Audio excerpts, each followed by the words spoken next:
Meta AI is the personal AI that's tailored to you, now with its very own app.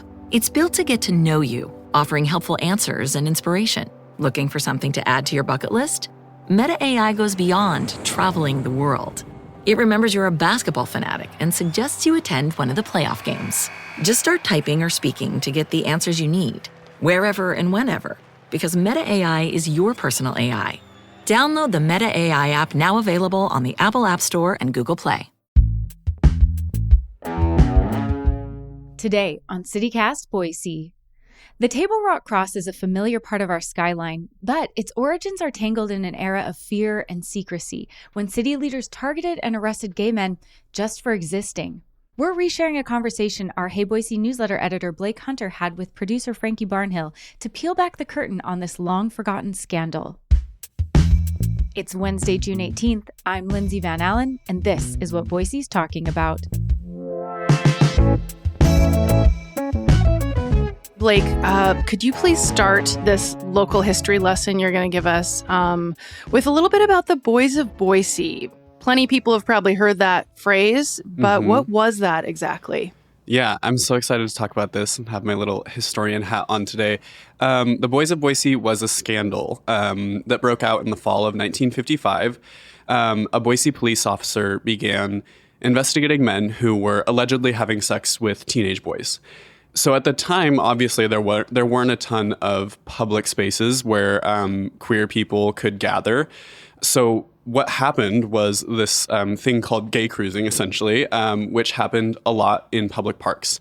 And nationally at the time, there was a bit of a crackdown in parks for this kind of activity where essentially gay men, it was mostly men, would kind of go and seek each other out in parks. And a police officer somehow caught wind of this. And this particular police officer was pretty intent on uncovering the story, and then the Idaho Statesman was as well. They really jumped in and began covering these allegations pretty much daily. And as you can imagine, it then extended to pretty clearly it was just like consenting adults who were having sex or at least like meeting up with one another. And this scandal really kind of spiraled out of control, as we'll get into.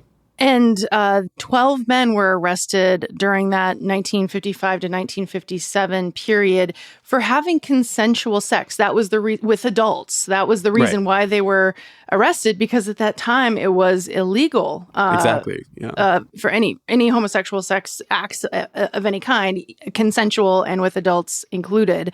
So what stands out to you when it comes to policing at this time, this particular detective, the kind of environment, this like institutional element and systemic elements of this moral panic and anti-queer sentiment, and then just like the general atmosphere of Boise in the 50s? Yeah, I think you said the key words there, which is like moral panic.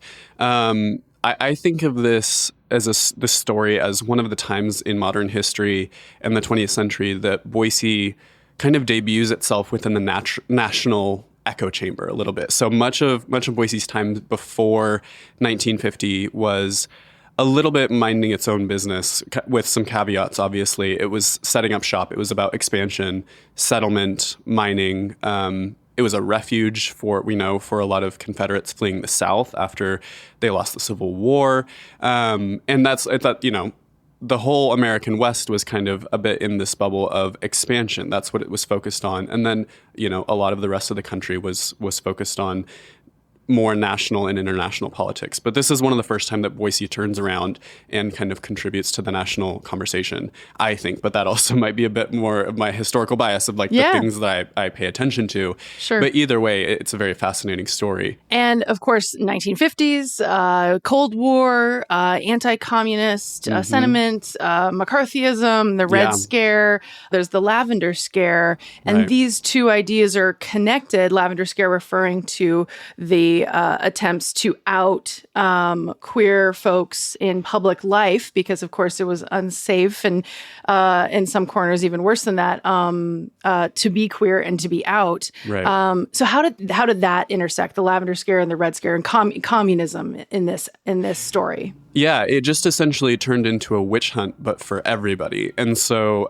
gay people were kind of at this intersection where it made things even worse. And like you said, on a global scale, it's important to kind of put this in a bit of context. So this is at a time where the three major actors right now are the US, China, and Russia are all kind of doing the Spider-Man meme, pointing at each other because they're not sure how each of them are going to respond to their not newfound, but certainly escalated global powers. Right. And the nuclear threat, all of that. Exactly. Yeah. They've been on the newly formed UN Security Council for a few years, and there's just a huge sense of destabilization. The U.S. is also reaping the benefits of heavy federal financial investment during the FDR era, which pacified a lot of substantial socialist and communist momentum in the U.S. at the time. The GI Bill is helping people get educated and housed. The U.S. really wants to fill this global power void as Europe and East Asia are recovering from this incredible level of destruction that the world had never seen before, right? The baby boomers are being born in the 50s. Exactly. Yeah, they're coming. So to do that, the U.S. wants to become this bastion of global capitalist power. And to do that, they tried to force basically every American that they could to vow to protect capitalism and American imperialism against communism, which of course pitted people against each other, as we know. We think of like the Hollywood Red Scare and things like that, but it came down to a really small, granular level locally too, because the ties between capitalism and heterosexuality were very clear at the time as being the quote unquote natural social order. Like that's, heterosexuality and quote unquote family values, which, boy, we hear the echoes today, are how we maintain capitalism globally. And so people who were accused of being gay were often assumed to also just be communist. They were both kind of things that were seen as weak. Yeah, this already marginalized group might as well call them communist too, because that serves two purposes, and we're scared of those things in the 1950s. Yeah, it's the two things that we're most scared of. Yeah. So the Boys of Boise scandal, as you mentioned, I mean, it garnered national attention and not necessarily in a favorable light, to say the least. Yeah, I mean, as we just talked about, obviously the U.S. endorsed a lot of anti-gay action and continues to do so, and anti-communist action, of course. But there was kind of this sense that Boise couldn't hang, that Boise was, obsessed with sexual politics in a way that, sexual liberation was brewing at the time, even in the 50s. And we were kind of stuck investigating gay people as if we had nothing better to do a little bit. I think it's also worth mentioning that a lot of the people who were focused on in this investigation were very prominent Boise politicians and business people. And it's when they got targeted that people started to pump the brakes. And particularly, there was one person who was very involved in the local scene and actually moved to San Francisco because they knew that the investigation was going on. And the Ada County Sheriff at the time, who might have been retired at the time, I'm not totally sure, but essentially followed him to San Francisco and tried to hunt him down, and got there and tried to get San Francisco police to comply and help him find this person. They were like, no, what are you doing? And so it was kind of at that point that a lot of Boiseans were ready for this to die down. A few years ago, I talked to Alan Verta, who was a librarian at Boise State University, who created this incredible gay and queer history archive at the Boise State Library, which is truly, for the size of Boise and for the history, is really remarkable. It's an incredible collection. And he essentially told me, he's like, this was embarrassing. People didn't want to talk about it for years, not just because it was a gay thing, but this whole situation, the investigation and everything, it really broke community members up, it broke families up, and caused a lot of grief for people. So it was pretty shameful.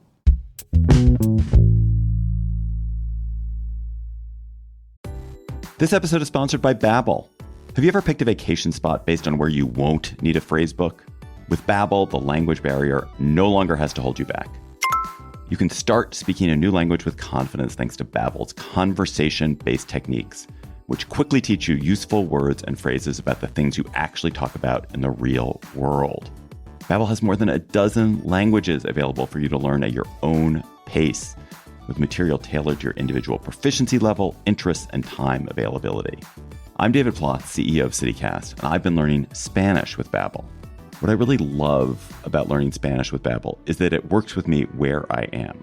The app and the website keep track of what I've learned. They help me review what I probably forgot from last time, and always is keeping me engaged with a new challenge based on actual conversations I might have in Spain or Mexico or Colombia, especially food conversations, because I love food conversations. So get talking with Babbel. I want you to learn another language, so I'm teaming up with Babbel to give you 55% off subscriptions, but only for CityCast listeners at babbel.com/CityCast. Get up to 55% off at babbel.com/CityCast. Spelled BABBEL.com/CityCast. Babbel.com/CityCast. Rules and restrictions may apply. This episode is brought to you by LinkedIn. Healthcare professionals can lead their careers with LinkedIn. Discover jobs by specialty, preferred shifts, and even desired salary. From mental health therapists to radiology technicians, it's now faster and easier for healthcare professionals to find the right fit. Learn more at linkedin.com/healthcare. Side effects may include faster job placement, improved work-life balance, and increased career satisfaction. Let's talk about the Table Rock Cross specifically, and this this time in the 50s again with communism versus capitalism, Christianity versus, quote Everybody unquote, else. the godless communists and whatever that means, and that era. And there was an effort at this time, while in the midst of the Boys of Boise scandal, in the midst of these investigations by the Boise police into gay men in the city, to erect a giant cross at Table Rock. So Right. tell me a little bit about the group behind this and where this effort came from. Yeah, so there's this group that was on the scene, a prominent Boise business group and philanthropic group called the JCs, which stood for Junior Chamber of Commerce Chapter. And there were these chapters kind of all over, but again, they were called the JCs, and they took this opportunity to essentially send a message of Boise's values and kind of status. And there had been talk for years about putting up some sort of cross that was prominent, Table Rock itself, but there are so many hills around Boise that it's I think to them we're just begging for some sort of landmark. And so they used this opportunity to, right in December of 1955, less than 2 months after the Boys of Boise scandal broke, they dug the hole at the top of Table Rock because they... at the time, the Idaho Department of Corrections owned this land, so it was technically public land. But they got approval, and the JCs put up this cross. And so by January 8th, 1956, it was finished. And they were eyeing this other cross in a very similar situation that happened in Eugene, Oregon.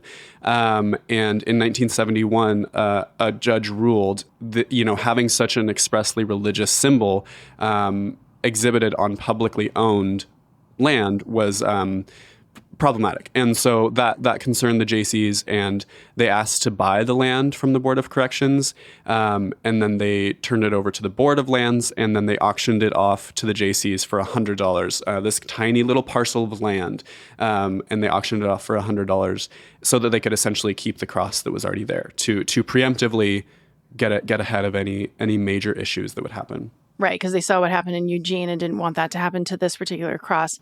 Yeah. Now, of course, in the 1950s and today, Boise is, of course, predominantly white, predominantly Christian. And so I'm guessing that people were pretty happy about this cross, or that there wasn't much of a to-do. Was there much pushback right after? Yeah, it is interesting to think about, because as someone from, southern Idaho, I personally did not really think critically about the cross being so publicly featured. It just didn't cross my mind for a long time, visiting Boise and whatnot. But that was quite true, it seems, historically, through the 50s and the 70s when this land was actually made private. Entering into the 90s, though, that did change a little bit. So the ACLU was looking back at the auction that had taken place when the JCs bought the land for $100. And they argued that the public hadn't been notified that the auction was even happening. So technically, no one else could bid on this. It was essentially a purchase disguised as an auction. But their argument that, they didn't get anywhere with that. And then it was picked up, that news was picked up by a very influential figure in kind of talk radio, this atheist, Rob Sherman, who is based in Chicago. And he came to Boise State and tried to gather criticism, essentially, for this cross, saying, the ACLU may have lost its case here, but it seems pretty clear what happened. And how this was allowed to remain, and he essentially tried to drum up support for that. And boy, did it backfire. It actually led to my knowledge, and I did some research into this a few years ago, but to my knowledge, the largest political gathering and demonstration ever held in Idaho, which is a crowd of 10,000 people, at least 10,000 people, marched from the Boise Depot to the Capitol, essentially in support of keeping this cross. And this was in 1999, so not that long ago not at even all. that long ago. And yeah, so you're right. There really hasn't been a ton of legal pushback over the course of, almost 70 years now. It's stayed pretty much, for the most part, unchallenged. And when it has been challenged, it's been very ardently defended.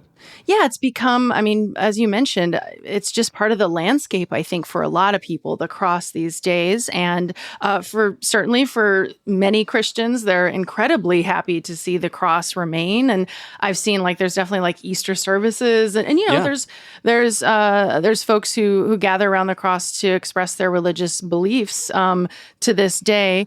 I also think it's worth noting that there's probably some Christians who would get feel a little uncomfortable learning about this history and are a little concerned about what it says about their community and what the connection to this lavender scare, this moral panic. But then at the same time, again, because there hasn't really been a great uprising that's been sustained, it feels like, the cross is here to stay. There's no campaign that I'm aware of to get rid of it today. And it's just kind of the backdrop of the city. How do you think about the cross now, knowing this connection to anti-queer history in Boise? Yeah. I think that commonly, the cross is referred to really lovingly as, kind of, like you said, this beacon of shared values among Boiseans. I've read quite a few stories of, it's near St. Luke's. And so a lot of people remember looking at this cross at a time of medical emergency, or maybe they've just lost a loved one, and being able to look up on the hill, on the mountain there, and see that and kind of, connect, gain comfort from it. Exactly. Mm-hmm. Which is certainly very meaningful. And like you said, it's here to stay. One thing that I want to mention with this is that, 70 years is not that long. 100 years is not that long. Table Rock has a really rich history. And it's not just as a place for visitors and hikers to kind of get their bearings and get a nice view of the city. It used to be a quarry where lots of rock was used to build downtown Boise buildings. It's a sandstone quarry. So a lot of those buildings that you see downtown were built from that stone. And that quarry was very historically important. It was a huge place of employment for new Boiseans who were coming into town, a lot of Basque folks, a lot of Italian folks. So I guess I should say mostly European backgrounds, but certainly some outside of that as well. But beyond that, it was also has for centuries been a spiritual gathering place for the Shoshone, Bannock, and Northern Paiute peoples. And not specifically up on the top of Table Rock, but on one of its shoulders is the Chief Eagle Eye Reserve. And I think it's worth mentioning that the only way for this cross to be there is with the forced removal of indigenous people in the valley. So, the Boise Valley is unceded territory, which unceded is a very polite way to say stolen territory, because once mining was established in the area, within a few years, the U.S. government sent in national troops in the 1860s and 1870s, and either killed or marched off people, Shoshone and Paiute people to the Duck Valley Indian Reservation, and then Bannock and other Shoshone peoples to the Fort Hall Reservation on the other side of the state, and some to Washington as well. And that was, again, just within a few years of mining being discovered here. And so I think that it's important to place that within that history. I'm not here to say that you should hate the cross on Table Rock, even if you are Christian, and that you shouldn't be able to seek any comfort for it. But you do have to know its history. I think if we think of this mountain that is very beautiful, it overlooks our valley. If we think of it as a signifier of the values of the people who live here and have lived here for millennium, then we have to understand and act accordingly with everything that means historically. Like, this specific section of land has stood as a spiritual and gathering place for millennia, and the cross is just like the latest iteration. But not all is fair and equal when the cross in Christianity has been used as a symbol of conquest. And to some people, I think about like refugees coming here who might not be Christian. Like, it can really look like an exclusionary signpost. And so I think that we have to wrestle with all that means. We're not yelling for it to be taken down or anything like that, but I think that we have to be able to place it in a larger context of how it got there and how we all got here, really. That's really what it's a symbol of to me. Yeah. Blake, thank you so much. I think the next time I'm going to take a Table Rock hike, I'm going to listen to this episode because I think it is very valuable to know the deep history and more modern history too of this place and this symbol. So thanks so much for sharing it with us. Thank you. Before we wrap up, I'll be at the Boise Farmers Market again this weekend. Stop by our booth to come say hi and snag some CityCast Boise merch.